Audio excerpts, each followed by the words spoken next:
Bien, hermanos, como ya es sabido, hemos iniciado nuevamente, hermanos, este estudio expositivo del Evangelio de Marcos. Hemos empezado ya hace 2 semanas y la semana pasada consideramos dos de las 4 escenas por las cuales Marcos nos presenta aquí a Jesucristo como ese rey que se hace siervo para la salvación de su pueblo. Nosotros vimos la semana pasada 2 escenas y hoy vamos a ver las últimas 2 escenas. Las primeras 2 escenas que vimos la semana pasada es a Jesús. ¿Cómo es que Jesús, ese rey, se hace siervo por medio de bautizarse en un bautismo de arrepentimiento para perdón de pecados? ¿Pero por qué se bautizó ahí? Bueno, para identificarse plenamente con aquellos pecadores por el cual él vino a salvar. La segunda escena que nosotros pudimos ver la semana pasada es que Jesucristo llevó a cabo todo su ministerio terrenal en dependencia del Espíritu Santo. De hecho, sin el Espíritu Santo, él no pudo haber llevado ese ministerio terrenal aquí en la tierra. Él tuvo que depender del Espíritu Santo. ¿Y en qué momento fue ungido por el Espíritu Santo? Bueno, eso lo vimos la semana pasada cuando él se bautizó.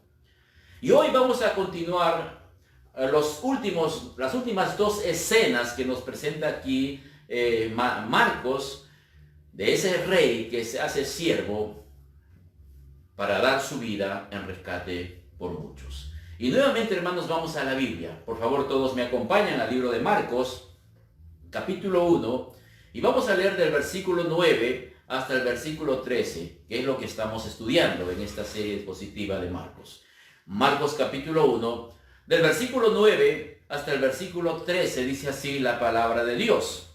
Aconteció en aquellos días que Jesús vino de Nazaret de Galilea y fue bautizado por Juan en el Jordán.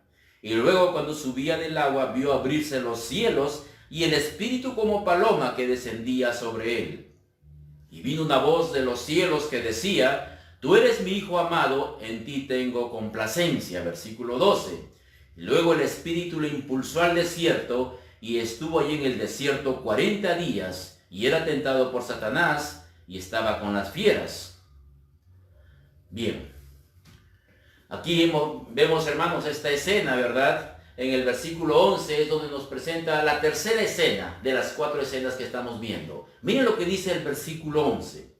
Y vino una voz de los cielos que decía: Tú eres mi Hijo amado, en ti tengo complacencia. Seguramente, hermanos, nosotros hemos leído muchas veces este versículo y que probablemente, hermanos, estamos perdiendo de vista algo muy importante que nosotros vemos en este pasaje aquí. Miren lo que dice este pasaje, las palabras del Padre, que dice: Tú eres mi Hijo amado, en ti tengo complacencia. Estas palabras de Dios Padre, dirigidas hacia Dios Hijo, mis hermanos, son una combinación de 3 pasajes del Antiguo Testamento y que juntos ellos apuntan a lo mismo, a esta escena que está hablando aquí el evangelista Marcos, es decir, a ese Rey de Reyes que asumió la postura de un siervo que no vino para ser servido, sino para servir y dar su vida en rescate por muchos. Ahora, ¿cuáles son esos 3 pasajes que el Padre está combinando aquí según el Antiguo Testamento? Bueno, el primer pasaje, hermanos, que nosotros encontramos en el Antiguo Testamento es en el libro de Génesis. Y yo les invito, hermanos, a dirigirnos, por favor, a acompañarme al libro de Génesis, capítulo 22. Acompáñenme, por favor, a Génesis, capítulo 22, y el versículo 1 y 2. Aquí vemos el primer pasaje del Antiguo Testamento. Génesis, capítulo 22, y el versículo 1 y 2, dice así la palabra de Dios. Aconteció después de estas cosas que probó Dios a Abraham y le dijo: Abraham, y él respondió: heme aquí. Versículo 2, y dijo: Toma ahora tu hijo, tu único, Isaac, a quien amas, y vete a tierra de Moría y ofrécelo allí en holocausto sobre unos de los montes que yo te diré. Mi hermano subraya ahí la palabra donde dice tu único y luego a quien amas. Mis hermanos, Isaac era el hijo amado de Abraham. Él era el único que habría de heredar la promesa. Eso no se olviden. Abraham era el único que heredaría la promesa que Dios le hizo a Abraham. El otro pasaje que vemos en el Antiguo Testamento es en el libro de Salmos. Vayamos todos, por favor, al libro de Salmos, me acompañan. Capítulo 2 y el versículo 7. Dice así la palabra de Dios. Dice, yo publicaré el decreto, Jehová me ha dicho, mi hijo eres tú, yo te engendré hoy. Que dice, mi hijo, mi hijo. Este pasaje Jehová se dirige a su hijo, al Mesías, llamándole mi hijo, y promete darle la herencia a las naciones. Ahora, otro pasaje que vemos aquí es de Isaías 42:1. Este pasaje ya nosotros vimos la semana pasada, donde Dios Padre nos presenta a aquel siervo sufriente de Jehová, de él, su siervo, donde él dice, mi escogido, en quien mi alma tiene contentamiento. De manera que la combinación de estas palabras, de estos tres pasajes, apuntan a Marcos, donde aquí Marcos los toma estos tres pasajes y nos transmite la idea de que Jesús es ese hijo amado por Dios, tal como Isaac lo fue por su padre Abraham. Ese hijo amado de su corazón, destinado a ser rey de las naciones, como dice el Salmo capítulo 2. Pero que primero tiene que pasar por el altar del sacrificio, como el siervo sufriente de Jehová, tal como aparece en Isaías 42:1. Así que estas palabras de aprobación en Marcos 1:11 no solo nos representan a Jesús como aquel que siempre hizo la voluntad del Padre, que siempre hizo lo que el Padre quería que él hiciera, sino que también nos presentan y nos preparan, hermanos, para la cruz.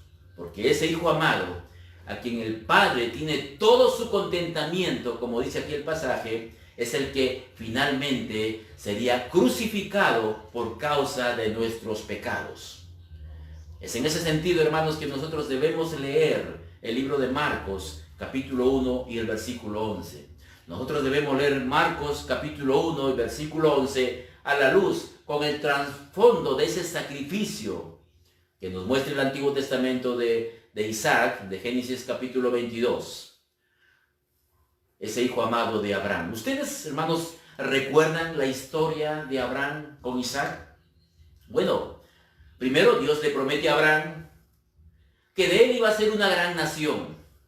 A pesar de que Abraham en ese momento él tenía 75 años de edad y su esposa Sara tenía 65 años de edad y además era estéril. Pero luego pasan 25 años después que Dios les promete y ahora Abraham tiene 100 años y Sara tiene 90 años y sigue siendo estéril. Hasta que finalmente, mis hermanos, nace Isaac. Nace Isaac, el hijo de la promesa. Por fin ahora Abraham puede palpar con sus manos lo que Dios le había prometido. Pero cuando Isaac tiene aproximadamente 12 años de edad, ocurre algo impensable. Dios le pide a Abraham que sacrifique a su hijo. Y de paso aquí Dios no le está pidiendo que lo asesine, sino Dios le está pidiendo aquí que lo sacrifique. Aquí hay una diferencia fundamental, hermanos, que tenemos que tener en cuenta. Dios es el dueño del universo, todos los seres humanos hemos pecado contra un Dios santo 3 veces, hemos ofendido a un Dios todopoderoso, el creador del universo, de manera que Dios tiene el derecho de pedir la vida de todo ser humano como sacrificio por este hecho. Pero sin embargo ese Dios justo, así como no fue un asesinato lo que Dios le pidió a Abraham, lo que Dios le dijo a Abraham fue, mira Abraham, tu hijo es un pecador. Así que como tu hijo es un pecador, yo quiero que tú ejecutes sentencia sobre él. Preséntamelo como un sacrificio, como un holocausto. Este mandato, hermanos, que Dios le hace a Abraham aparentemente como que pareciera contradecir lo que Dios le había prometido a Abraham. Pero Abraham, hermanos, decidió obedecer. Él sabe que la promesa de Dios depende de la vida de Isaac. Pero con con este razonamiento de la fe, Abraham puso su confianza en Dios, de que de alguna manera Isaac sería preservado, protegido, aún que si tuviera Dios que levantarlo de los muertos. Ese es el razonamiento que en ese momento tuvo Abraham, el razonamiento de la fe. De hecho, Abraham se le conoce como el padre de la fe. Dios prometió una gran nación, y Dios le dijo a Abraham que esa gran nación viene de Isaac, porque él es el hijo de la promesa. Pero ahora Dios le está pidiendo a Abraham que sacrifique a su hijo Isaac. Y Abraham dice en su razonamiento, la única cosa que yo puedo pensar es que Dios lo va a levantar de los muertos. Ahora eso era lo que él creía, que tal vez Dios podría haber hecho, pero Abraham tampoco en ese momento no tenía ninguna seguridad. Así que Abraham, ahora imagínense, en ese momento, subiendo al monte Moría con su hijo Isaac. Ahora imagínense, hermanos, lo que Abraham en ese momento debió haber sentido en su corazón, cuando en ese recorrido, en ese trayecto que están subiendo al monte Moría, su hijo le pregunta en toda su inocencia y le dice, Padre mío, ¿recuerdan ese pasaje? Y Abraham le responde, heme aquí, mi hijo. Y su hijo le dice, Padre, he aquí el fuego, he aquí la leña, mas ¿dónde está el cordero para el holocausto? Y Abraham le responde, yo me imagino con el corazón en la mano como padre, ¿verdad? Y él dice, Dios se proveerá, hijo, Dios se proveerá del cordero para el holocausto. E iban ahí juntos en esa caminata. Quizá viendo a su hijo Isaac, recordando todo lo que habían vivido a lo largo de aquellos 12 años. De repente en ese momento, cuando llegó el momento para que Abraham le atara a Isaac y lo levantara sobre el altar, y luego empieza a poner la leña, y luego empieza a levantar el cuchillo para degollar a su hijo. Pero ¿saben qué, hermanos? Abraham estaba convencido de que Dios iba a proveer una salida a este problema que él había planteado, en el cumplimiento de la promesa, porque era Isaac, el hijo de la promesa. Es por eso que en Génesis capítulo 22, versículo 5, Abraham le pide a sus criados que le esperen en cierto lugar y luego les dice, yo y el muchacho iremos hasta allí y adoraremos, y luego que dice, y volveremos a vosotros. Abraham no tenía la menor idea de lo que Dios iba a hacer, pero una cosa sí, Abraham estaba seguro. Aunque Isaac fuera sacrificado en ese momento, pero Dios iba a cumplir lo que había prometido. Y ya nosotros conocemos la historia. Cuando Abraham estaba a punto de degollar a su hijo Isaac, y ahora ustedes saben lo que significa degollar, ¿verdad? Es meterle un cuchillo en el cuello, eso es degollar.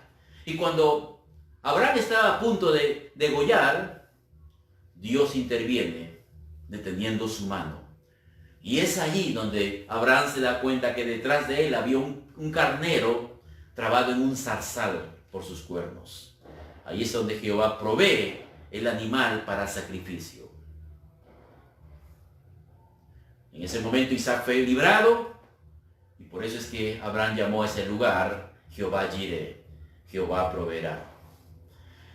Siglos más tarde, el apóstol Pablo habría de usar justamente esa figura del hijo sacrificado para mostrarnos lo que Dios estuvo dispuesto a hacer para poder salvar a todos nosotros. Lo que dice Romanos capítulo 8 y el versículo 32. ¿Qué dice Romanos 8:32? El que no escatimó ni a su propio hijo, sino que lo entregó por todos nosotros, ¿cómo no nos dará también con él todas las cosas?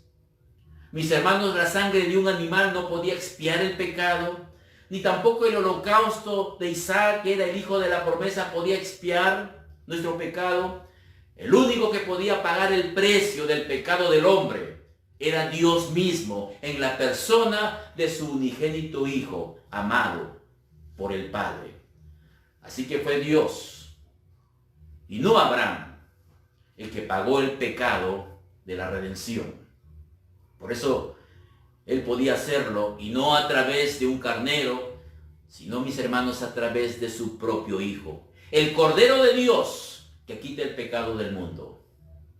Es por eso que en el Nuevo Testamento se enfatiza tanto el amor del Padre al entregar a su Hijo, y no solamente el amor del Hijo al entregarse por nosotros, sino que también se enfatiza el amor del Padre. O sino, ¿qué cosa dice en Juan capítulo 3 y el versículo 16? Dice: de tal manera amó Dios al mundo. Ahí está enfatizando el amor del Padre, que dio a su Hijo unigénito, para que todo aquel que cree en Él no se pierda, mas tenga vida eterna. Mis hermanos, Dios el Padre entregó a su Hijo, al Hijo amado de su corazón.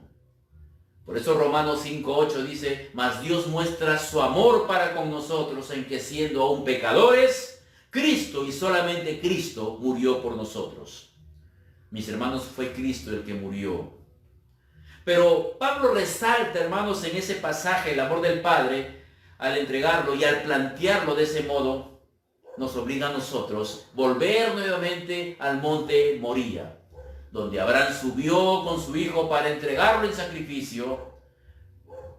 Donde Abraham, hermanos, Abraham estuvo dispuesto a obedecer a Dios. Pero al final de la historia todos sabemos lo que pasó, ¿verdad? Cuando él trató de sacrificar a su hijo. Pero, mis hermanos, Dios el Padre, Él sí estuvo dispuesto a llevar a su hijo hasta el Gólgota. A ese hijo que siempre hizo lo que el Padre le agradaba, a su Hijo amado, al Hijo de su corazón. Cuando ese Hijo amado, hermanos, cuando ese Hijo del corazón, que estaba en el corazón amado del Padre, clamaba en la cruz: Dios mío, ¿por qué me has desamparado? Dios Padre tomó el cuchillo y degolló a su propio Hijo, a su único Hijo, al Hijo amado, al Hijo de su corazón. Él lo degolló, mi hermano, porque era la única forma como se podía pagar el precio por causa de tu pecado y por causa de mi pecado. Como alguien dijo en una ocasión, el Padre pagó el precio en su silencio. Mis hermanos, en la cruz, Dios Padre no hizo nada para librar a su Hijo de la cruz. ¿Y sabes por qué Dios Padre no hizo nada en la cruz para librarlo? Por amor a ti, mi hermano, y por amor a mí. Dios estuvo dispuesto a dar lo más preciado que Él tenía para rescatar lo más vil y lo más menospreciado por medio de la fe en el sacrificio de su Hijo. Mis hermanos, ¿sabe lo que ocurre cuando un pecador viene a Cristo en arrepentimiento y fe, confiando únicamente en la muerte de la cruz del Calvario por el perdón de sus pecados? ¿Sabe lo que pasa, mi hermano? Que el Padre, que Dios el Padre, lo recibe en su familia como un Hijo amado por causa de su Hijo amado, que pagó en la cruz por nuestros pecados. Dios nos recibe en su familia como un Hijo amado por causa de su Hijo amado. Y a partir de ese momento Dios nos ve en su Hijo y somos tratados por Él con el mismo amor que Él tiene por su Hijo. ¿Y sabes lo que eso, hermanos, debería provocar en cada uno de nosotros? Un sentido tal de gratitud, de agradecimiento, que nos debe llevar a mover y a desear agradarlo a Él en todo. Un sentido de gratitud, de agradecimiento por todo lo que hizo Dios Padre, por todo lo que hizo Dios Hijo en la cruz del Calvario. Algunos creyentes piensan que debido a que ya estamos en Cristo, ya los cristianos no tenemos que hacer nada para agradar a Dios. Ya Cristo lo hizo todo por mí, dicen algunos. Yo ya no tengo que hacer nada más. No, mi hermano, mi hermana, no es así. Una cosa es que ya nosotros no tenemos que hacer absolutamente nada para ganarnos el favor de Dios, porque ya Cristo la ganó por nosotros, el favor de Dios, por medio de dar su vida, por medio de su muerte en la cruz del Calvario. Pero mis hermanos, otra cosa muy distinta es que ya nosotros no debemos agradar a Dios en todo lo que hacemos porque ya Dios lo hizo en Cristo Jesús. No, mi hermano. Dios se agrada de nuestros intentos imperfectos de obedecerle. Dios se agrada, mi hermano, de los intentos que nosotros hacemos por obedecerle. Voy a hacer aquí un ejemplo que seguramente ustedes van a recordar. Supóngase que uno de tus hijos está aprendiendo a montar bicicleta. Y al comienzo, pues, él se lleva todo de encuentro, está recién aprendiendo a montar.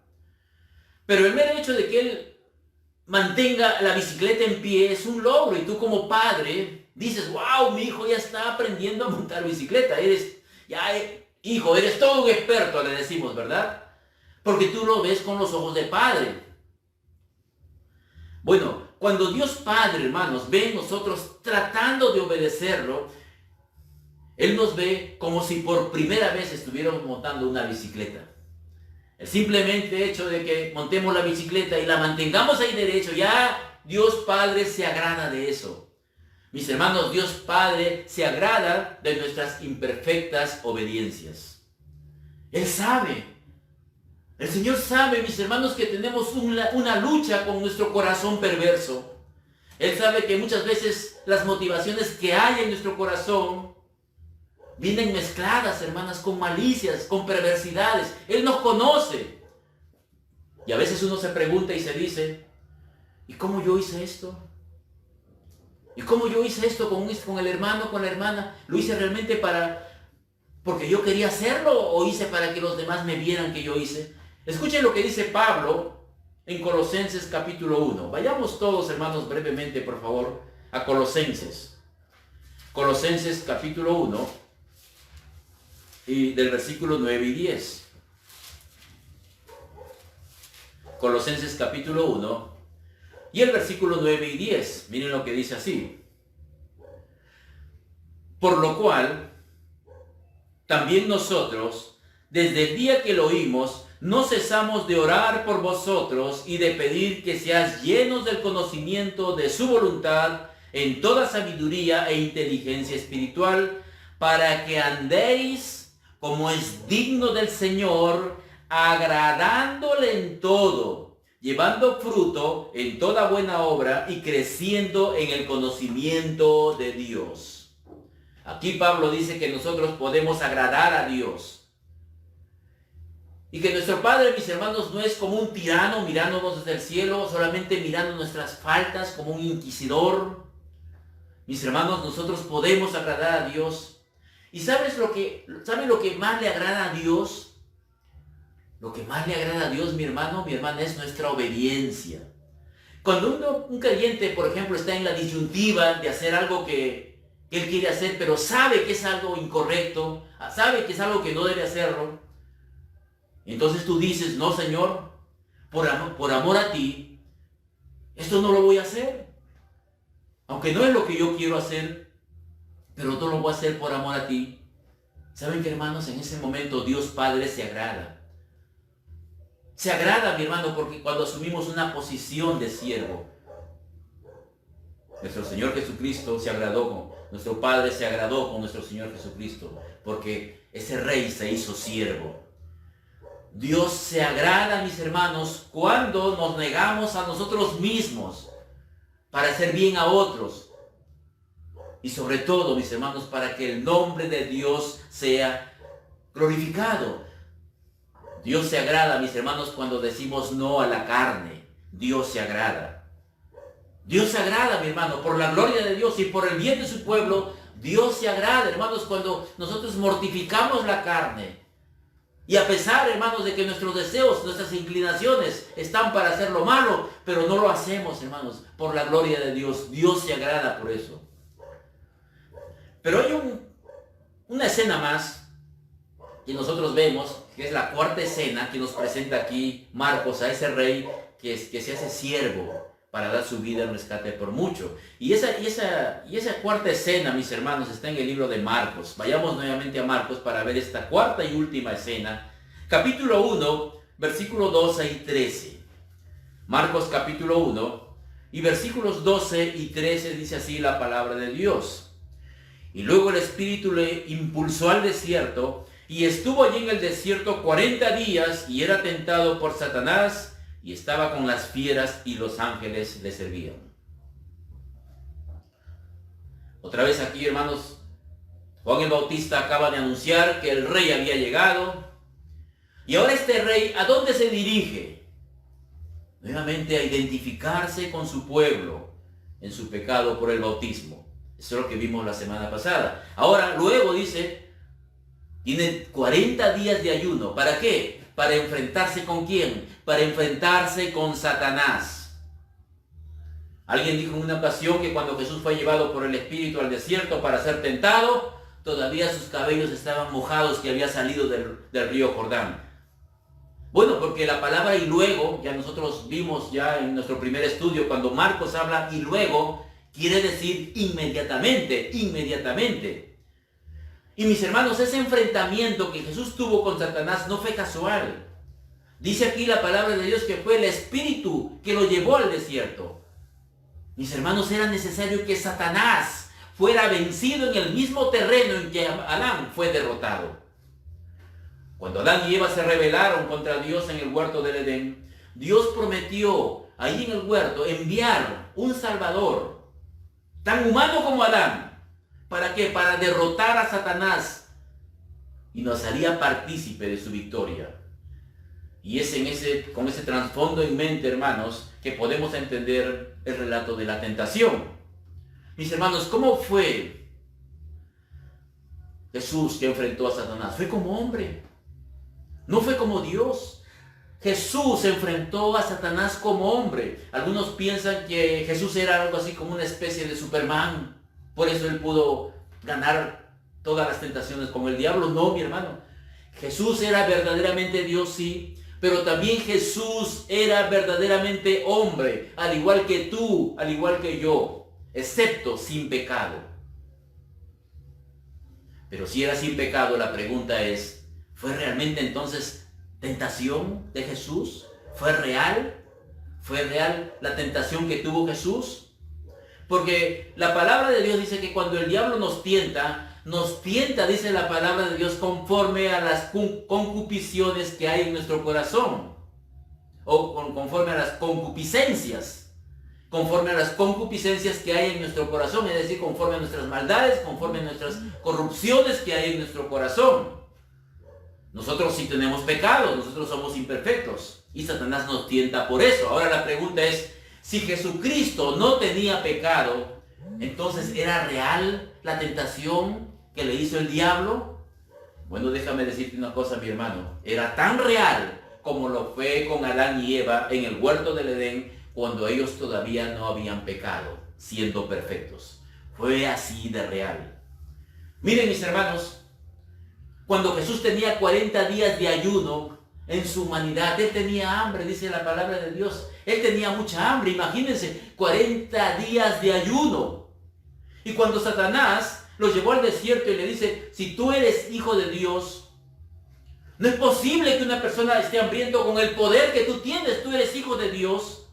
Di a estas piedras que se conviertan en pan. Alguien decía que probablemente en ese momento Jesús, cada piedra que veía en el desierto, que parecía un pan, aquel pan que horneaba seguramente su madre María, y que inclusive hasta Jesús podía olerlo en ese momento de la tentación. Miren, hermanos, ustedes pueden estar seguros de que cuando el diablo le estaba tentando a Jesús con 40 días de ayuno, diles que esas piedras se conviertan en pan, es muy probable que Jesús hasta incluso comenzó a salivar por ello. Mis hermanos, para Jesucristo no fue fácil decir que no. No fue fácil. Pero sin embargo Él dijo no. Y como hombre Jesús obtuvo la victoria en una condición totalmente desventajosa en relación con Adán en el paraíso. Mis hermanos, Adán fue tentado en un jardín con todas las necesidades cubiertas, sin nada que amenazaba su integridad física. Pero sin embargo, aún así él pecó. Cristo fue tentado en un lugar completamente inhóspito, sin nada que comer, con 40 días de ayuno. rodeado de peligro, porque el evangelista Marcos dice aquí que estaba con las fieras. Pero en medio de esas circunstancias tan difíciles, Jesucristo no cedió ni un milímetro en el camino de su obediencia al Padre. Por el pecado de Adán, este mundo vino a ser un lugar bajo la maldición de Dios. Pero mis hermanos, por la victoria de Jesucristo, algún día todos los efectos del pecado serán eliminados. Este mundo, algún día, mis hermanos, volverá a ser un paraíso, y todavía mucho mejor que eso. Por el pecado de Adán, toda su desobediencia vino a este mundo, a ser esclavos del pecado. Pero sin embargo, mis hermanos, por la victoria de Cristo, todos aquellos que han venido a ser hijos de Dios por medio de la fe en Él, han sido libertados de esa tiranía. Ya no tenemos que someternos más a las demandas, nunca más a las demandas del pecado. Mis hermanos, ¿qué aprendemos nosotros de este pasaje? ¿Qué es lo que aprendemos entonces? Como conclusión, vemos a este Rey de Reyes asumir la posición de un siervo que no vino para ser servido, sino para dar su vida en rescate por muchos. Y lo primero que nosotros aprendemos en este pasaje es cuán grande e incomprensible es el amor de Dios para con nosotros, sus hijos. Cuán grande, mis hermanos, es el amor de Dios. Dios Padre entrega lo que más ama. Entrega lo que Él más ama para salvar a hombres y mujeres que le aborrecen.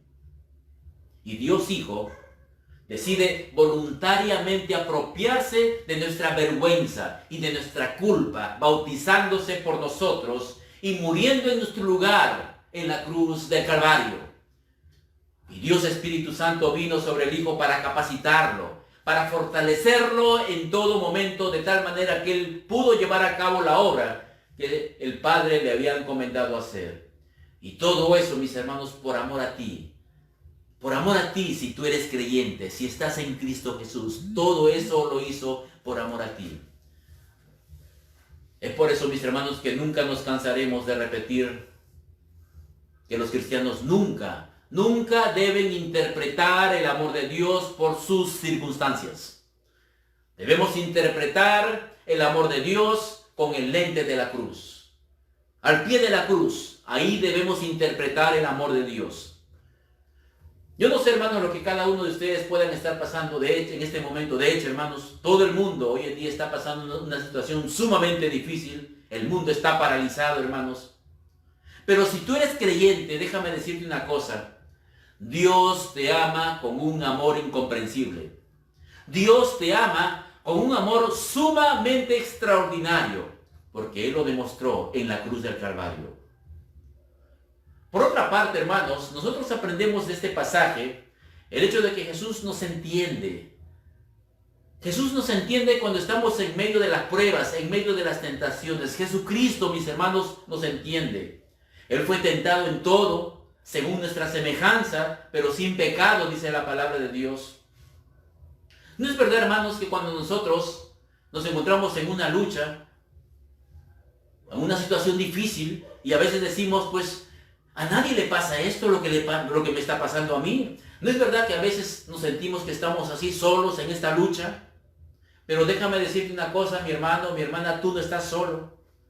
Tú no estás solo, no estás sola. Jesús te entiende y Jesús está en ese momento contigo. Y no solamente eso, sino que Él envió su Espíritu Santo a morar en tu corazón, a morar en ti. ¿Para qué? Para fortalecerte, para proveerte todos los recursos de su gracia, de tal manera que tú puedas mantener tu firmeza, de tal manera que tú puedas vivir agradándole al Padre a pesar de tus problemas. Y es muy probable, hermanos, y esto es lo que nos debería llamar la atención, que Marcos escribió aquí su evangelio en plena persecución de Nerón. Cuando muchos cristianos estaban siendo arrojados a las fieras en el Coliseo romano, donde ahí encontraban la muerte, otros, sus cuerpos servían de antorcha humana para alumbrar la noche en las calles de la ciudad de Roma.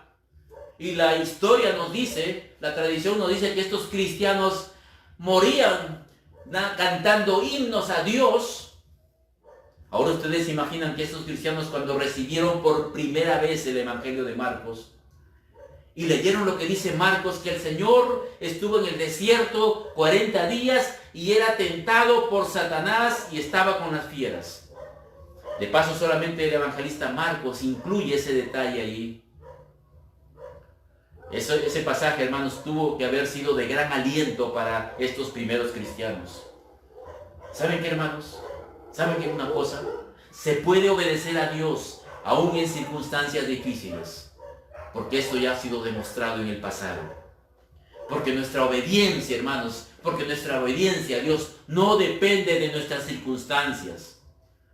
¿Cuántos cristianos en el día de hoy piensan porque tienen una familia incrédula, tienen un esposo incrédulo, una esposa incrédula, porque tienen hijos o hijas incrédulas, no pueden ser obedientes a Dios, ¿verdad? De una u otra manera, ponen excusas.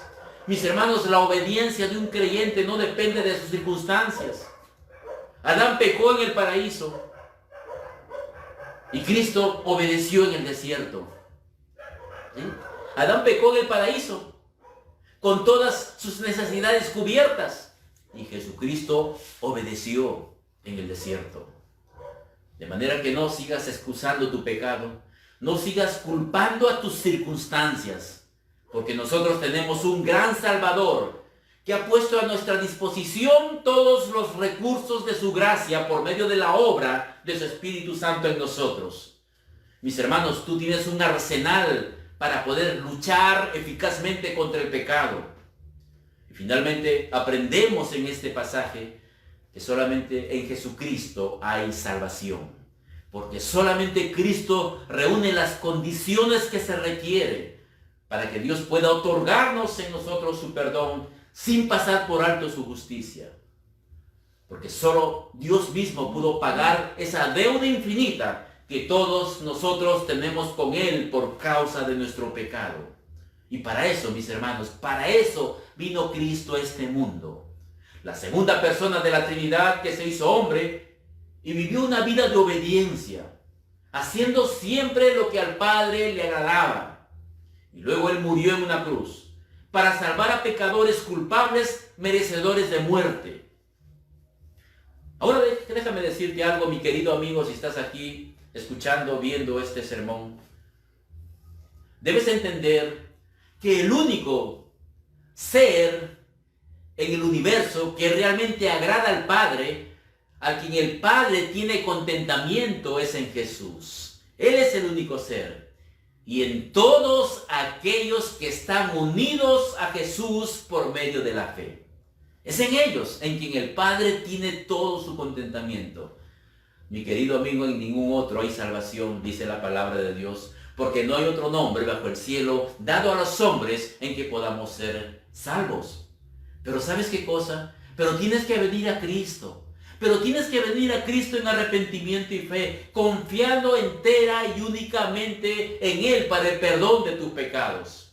Él murió en la cruz para darte vida, pero para dar vida a aquellos que creen en Él, para ellos. Y hoy puede ser tu día de salvación. Hoy puede ser el momento de la salvación de tu alma. Pero tienes que creer en Cristo. Tienes que venir a Cristo en arrepentimiento y fe. Tienes que venir a Cristo clamando por misericordia. Tienes que venir a Él, porque solamente Él es el camino, la verdad y la vida. Nadie llega al Padre sino a través de Jesucristo. Ven a Cristo, mi querido amigo, y obtendrás la salvación de tu alma. Oremos, mis hermanos. Inclinemos nuestros rostros y oremos al Señor.